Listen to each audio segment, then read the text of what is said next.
Okay, first test run for your tuned arrows, Beka.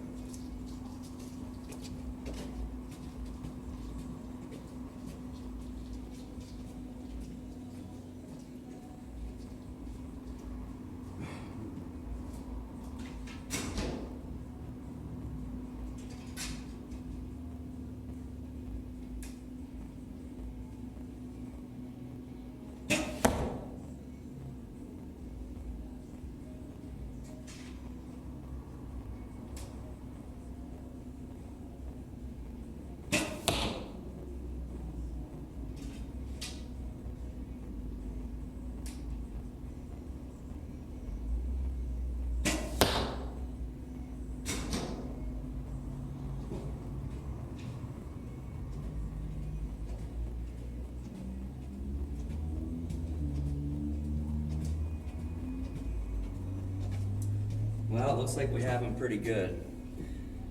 I've tuned 3 arrows for you of 2 different types.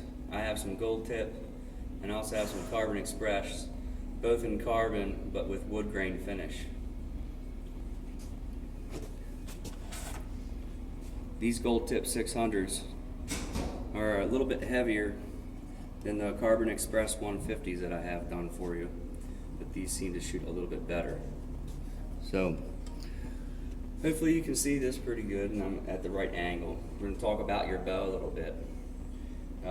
Your bow is the Alpha Hybrid Max, and what it is my best seller. It actually isn't a recurve and it actually isn't a longbow. The reason I call this bow a hybrid because it's the happy medium in between the two. My riser is designed like a compound style riser. Just have a very large sight window right here. The handle here bumps out and it's designed to fit in your hand and palm to force you to have a straight wrist at all times, obviously promoting proper shooting form. If you look here, you'll notice on the riser there's a groove that runs here. That's a fletching channel. I have your strike plate and rest set up so that there's a proper space in between there so that your fletching passes through there with no interference. And a good way to tell when you're setting your bow up whenever you have to replace this strike plate is to take an arrow and put it on the bow, and you should be able to see on here where the arrow rests and that strike plate is. There should be enough of the strike plate coming down halfway on the arrow to bump that out a little bit from your riser. Now, all wolf bolt bows are cut 3/16 of an inch past center. So when you put this strike plate on here, it bumps your arrow out to where it should be at dead center. Now this allows you to shoot all different types of arrows off a wolf ball bow. You can use an extremely light arrow for competitive target shooting, or you can get a stiffer spined arrow to get more penetration when you're hunting. Okay? Now, let's talk about the brace height on your bow. My bows are optimally perform at a 6 to 7 inch brace height. I'm sure you know what that is, but in case you don't, brace height is the measurement from the throat of the grip out to the string where it seats in the groove of the arrow, the knock.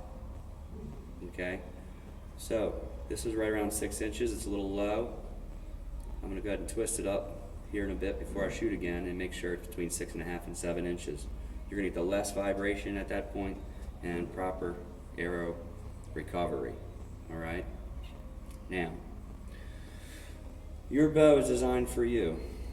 It has a bamboo and carbon core, and since you're going to be hunting with it, I chose bamboo because it doesn't absorb moisture. So if your bow gets soaking wet, you should never have any problems with arrow performance. It should always still shoot the same, unless you're shooting wood arrows and the wood arrows get soaked or something like that. Okay? I also want to talk about stringing your bow.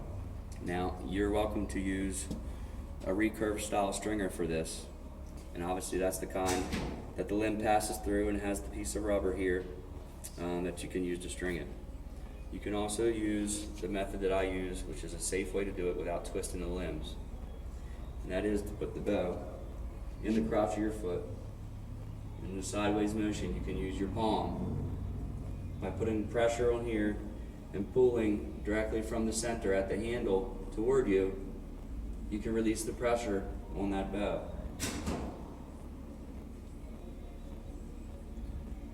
It's a good idea to leave your string on your bow, because the more you take it off, it may twist or untwist and change your brace height. This string, as you saw on the video I sent earlier, is pre-stretched at 300 pounds, so it will not stretch anymore. Your option for changing your brace height is to twist or untwist the string from the bottom, leaving it on the top of the bow.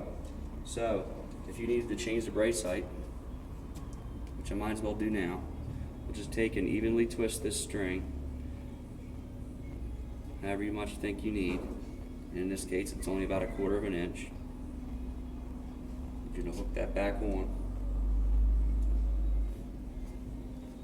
Now, when you're stringing your bow, holding pressure up here, make sure that you're centered in that limb. Make sure that string is centered there, and it's centered up here, so that when you go to string your bow, it's not twisting the limb and doesn't pull a limb to one side or the other.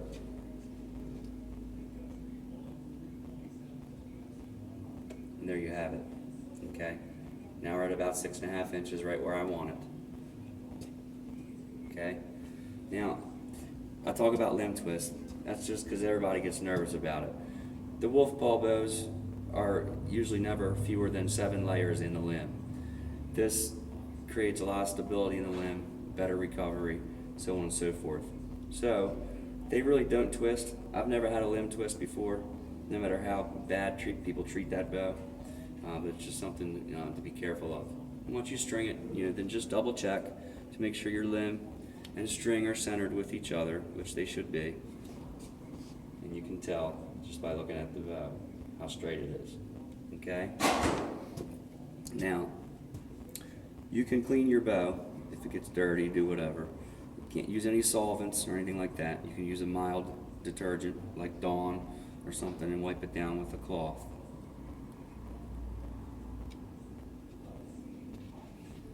There's not too much more I want to say, other than this turkey feather was not very easy to put on. So Beka, I wish you the best with your wolf paw bow, and I'm going to shoot a little bit more for you.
Well, I hope you have as much fun shooting your bow as I have.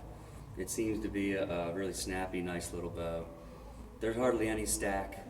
I don't even feel like I'm holding 43 pounds. But for you, Beka, you'll be holding about 40 pounds since we tillered that bow 43 pounds at 28 inches.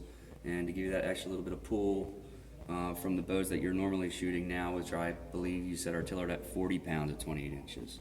So remember, your bow is yours, made for you. If you decide to let someone shoot it, that's fine. All my bows are tested to 32-inch draw and held. So your bow is safe for long-armed draws, but just remember that it's your bow and made for you. So I highly don't suggest just lending your bow out to someone that has an extremely long draw length that's going to be shooting it over and over and over again, because I may have used a different tiller in the limbs or something. Okay? So I'll talk to you soon. Take care.